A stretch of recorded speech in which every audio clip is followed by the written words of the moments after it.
Woo! Welcome back. First video of the year, and I figured let's just start hot, heavy, and spicy. I almost feel like I'm stepping on toes getting into the folding folding knife realm. Every time I do a folding knife video, I feel like, ooh, Metal Complex is just gonna come after me or something. But no, I figured this is long overdue, and this is not gonna be a surprise to, I feel like, some, I don't want to say like veteran knife people, but I think this is going to be a pretty big surprise to most people that are fairly new to the knife world, especially if they've never even heard of this brand.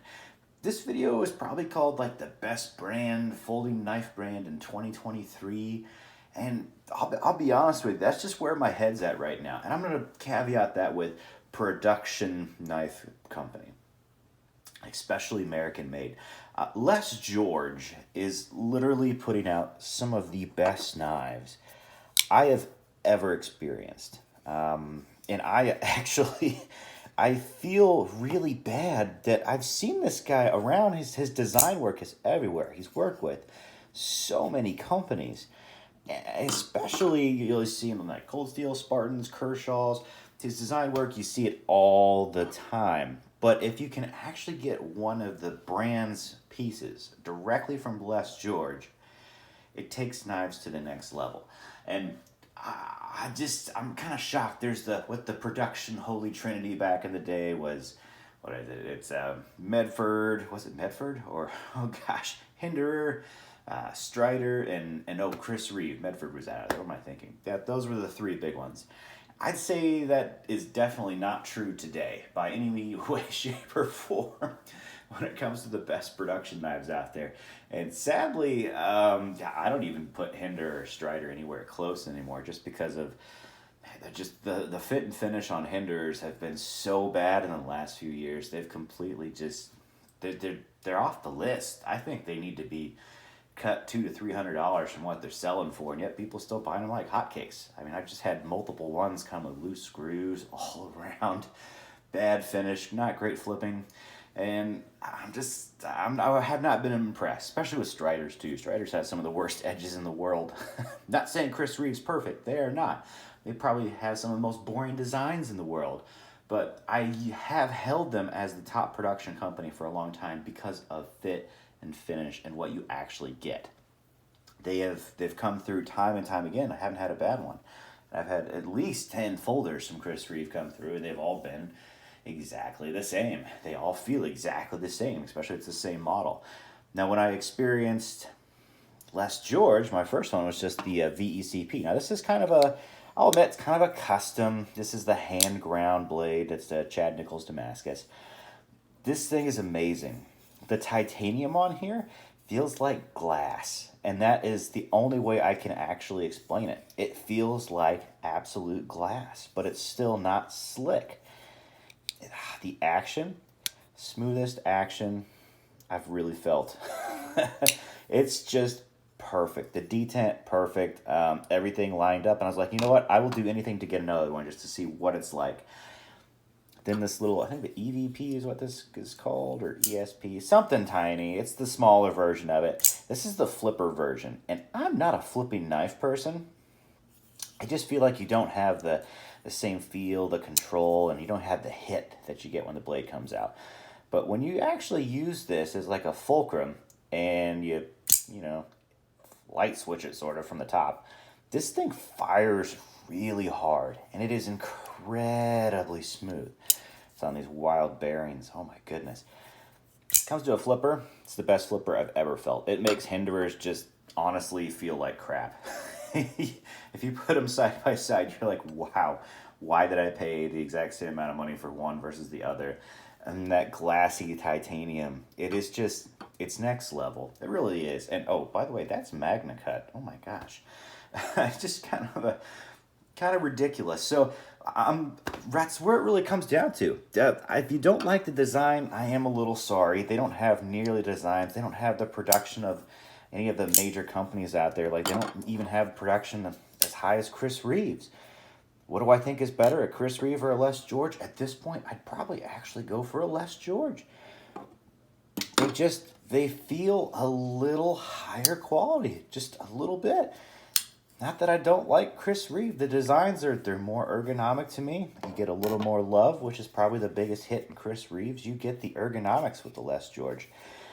And it's just really, really nice. What do I compare it versus like a Spartan Harsey? Obviously, absolutely dominates the Spartan Harsey. Sorry, most companies do. They're down there with Hender. Actually, they're probably a little worse than the Hender as far as fit and finish goes. Gorgeous, really cool. I do still love this knife, but yeah, not anywhere close. Honestly, who kind of gets close? Demco knives get fairly close. This is the 8020S. I've had their titanium ones. I've had a lot of 20.5s. They're not perfect, though. There's still some symmetrical issues with them, and I'm not saying they're anything bad. It's probably one of the best knives that you can go out there. I highly recommend Demco's. Demco's and Chris Reeves, you literally can't go wrong. But now when it comes down to it, oh my gosh, Les George is the best. Now, I'm not going to throw, let's put Medford out here too. Medford has been, I have a really nice Marauder buried away somewhere, but I just couldn't, I think I've got it listed somewhere, so I'm not going to pull it out and play with it. The Smooth Criminal is probably the knife that's brought me back to Medford a little bit, just because they fixed a lot of their issues. Now, their fit and finish still leaves a little bit to be desired. They're really nice. They're a lot better than like Striders and oh gosh, they crush Spartan these days.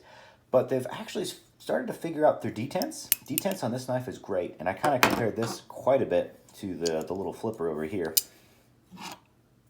They are pretty similar in size, and actually, really nice. I love this little button lock. It is a lot of fun. Crazy good detent, heavy on here. Fit and finish is good. Design's not great. That's probably where Medford gets a little bit hurt. They have some pretty bad designs as far as like leaving lock detents and stuff out exposed. Really weird lanyard holes. But all in all, in the last 4 years, if you bought like a Medford 4 years ago, I just said they're pretty rough. Pretty rough as in they're probably worth maybe an eighth of what they actually cost. Now they're getting a little bit better. They actually are now a fairly decent fit and finish knife. Designs are still off on them, but the actual fit and finish on Medfords now in the last few years has very much increased. My Marauder's awesome from them. The Smooth Criminal is actually really, really good. They actually are kind of impressive. Designs are a little to be loved, but Medford's getting up there. I'm just throwing these brands out here to kind of compare. None of them actually still get close to Les George right now. The titanium, oh my goodness, the chamfering that you're getting, the feel, the smoothness of it, the lockup, it's all just hitting super, super well. Now, I'd say probably the biggest downfall would be the clips. They work very well. They stay in the pocket. They're just not deep carry. And then they're the same exact clip. They're just cutting off, just literally trying to shave money by not doing anything special. Do I feel like that's kind of a cop-out? Yes, that is a cop-out. But other than that, that's really the only thing that I can ding these for is the clips on them, to be honest with you. I just got to say, if you can find one of these knives from Les George, do lefty here, that's scary. Ooh, lefty fail. There we go. The ergos, even on this tiny knife, are just so good. They're just so good, and it just feels absolute class. Like, it is bloody class. These are just next level. Absolutely next level. Going lefty. Oh, yeah. So good. So there it is. I know this is kind of a weird video, but I just got to throw it out there. I can't, like, go through the year bringing out a bunch of knife brands and saying, these are great, these are amazing. Okay, well, here's the honest truth. These are the best. If you're going for a high-end, American-made production knife, and I'll put these against any Chinese knife right now that's coming out there. And yes, I will say the Chinese factories are probably producing generally some of the best work that's out there. But as far as high-end production, I do think Les George has it. Right now, they are kind of the kings of the market. These are not new designs. These are not new knives. They're maybe 3 to 5 years old on their designs. But if you can find them, and these drop in batches, they're worth it. I mean, these are crushing Hinderers, crushing Demcos, Chris Reeves, Spartans. These are just next level. They are the next level of perfection when it comes to a folding knife, in my opinion, as of 2023. Like I said, things change. Production can change. All of a sudden, if these fall off a cliff in a year and I find out about it, I'll let you know. Just like Medford. Medford has brought themselves back from being probably the most overrated American made knife maker out there. They're actually pretty decent now. Do I still think they're worth dropping like $1,000 on a Marauder? No, they're a little over the top on that. They're just kind of selling a brand and a design. It's not not nearly worth that by any means, but they are getting much better. They've kind of changed their production, but are they to this level? No. Right now, I don't think anybody's to this level. So here it is. That's my quick overview. Les George, best brand of the year for folders right now. Sue me if you think it's different. Feel free to comment on other things. Yes, I know there's other brands. There's Spyderco's, there's Benchmades, and no, don't even fool yourself. They're not even in the same realm. Do I love those? Absolutely. I carry Spyderco and Benchmade probably at least once or twice a week. But are they anywhere close to this? No, not even. Their Taichung factory doesn't even come anywhere close. Their U.S. factory is not even near that level. So don't try and throw those in there. Yes, there's other brands out there. I feel like I've tried just about everything, and nothing comes close. So there it is. Just my opinion. Am I the biggest folding knife pro out there? Heck no, not at all. Go watch Metal Complex. I think he did these years ago. But in my opinion, comparing them to everything else, yeah, next bloody level. Well, hope you enjoyed. Hope you have a great 2023 here, starting off the year fun. And yeah, we'll crack on. Catch you on the next one.